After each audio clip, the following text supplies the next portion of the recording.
Your four favorites are All That Jazz, Paris, Texas, Before Sunrise, and Do the Right Thing. My top choice for you is If Beale Street Could Talk. Like All That Jazz, the story takes place in New York City in the 1970s. It depicts two people communicating through glass, like in Paris, Texas, albeit for extremely different reasons. It's got romance, like Before Sunrise, and like Do the Right Thing, it's about racism. I also want to recommend One from the Heart, because it's a musical like All That Jazz, a romance like Before Sunrise, and the stars of Paris, Texas are in it. But some other romantic musicals I think you should check out are The Umbrellas of Cherbourg, Moulin Rouge, and Once. The combination of All That Jazz and Paris, Texas makes me think you'd like Wings of Desire, because Jessica Lange plays the angel of death in All That Jazz, and Wings of Desire is about angels. And Wings of Desire, like Paris, Texas, was directed by Wenders. The combination of Before Sunrise and Do the Right Thing makes me think you'd like A Bronx Tale, because like Do the Right Thing, it depicts racial tensions between African Americans and Italian Americans in New York,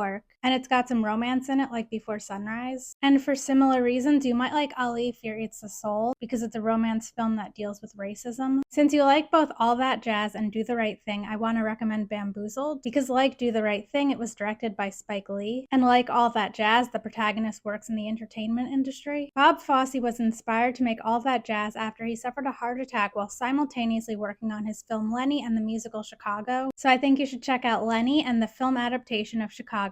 All That Jazz often gets compared to 8.5 because they're both semi-autobiographical films with some fantasy elements. Tick Tick Boom is an adaptation of Jonathan Larson's musical of the same name, which like All That Jazz is a semi-autobiographical musical about a workaholic living in New York City working on his next musical. Some other movies that came to mind when I was thinking of All That Jazz that you didn't have marked as watch that I just get the feeling you might like are The Red Shoes, Sunset Boulevard, Defending Your Life, A Face in the Crowd, Network, Limelight, and Birdman. Since All That Jazz is your favorite film, I think you should check out a couple other movies directed by Bob Fosse, and you didn't have Cabaret marked as watched. And I'm going to recommend his final film, Star 80, which is based on the murder of Dorothy Stratton. Filmmaker Peter Bogdanovich was dating Dorothy Stratton when she was murdered, and he was very against this film being made. I'm only bringing this up because I was going to recommend a Peter Bogdanovich film to you, so I felt like I should address it. That was a terrible segue, but since you like Paris, Texas, I think you should check out another one of my favorite road movies, Paper Moon. Another road movie I think you'd like is Badlands. Since you like Paris, Texas, if you want to see another road movie that Harry Dean Stanton is in, check out The Straight Story. But if you want to see another movie where Harry Dean Stanton plays the lead, check out Lucky. Since Before Sunrise is in a lot of people's four favorites and a lot of my go-to recommendations were ones that you didn't have marked as watched, I'm just going to list these off real quickly. I think you might like Brief Encounter, In the Mood for Love, Two for the Road, and The Worst Person in the World. I mentioned this in a previous video, but the love and hate scene in Do the Right Thing was an homage to The Night of the Hunter. And a few more movies I think you might like since you like Do the Right Thing are Fruitvale Station, American Fiction, Boys in the Hood, and Blind Spotting.